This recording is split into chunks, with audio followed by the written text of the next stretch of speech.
Returned from India after travelling on a small group tour with Intrepid, and it was such an incredible experience. India is one of those destinations that completely immerses you from the moment you arrive.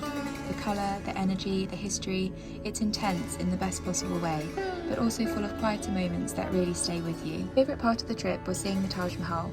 It might seem like a generic answer, but it really is that special. It's such a bucket list destination, and for good reason.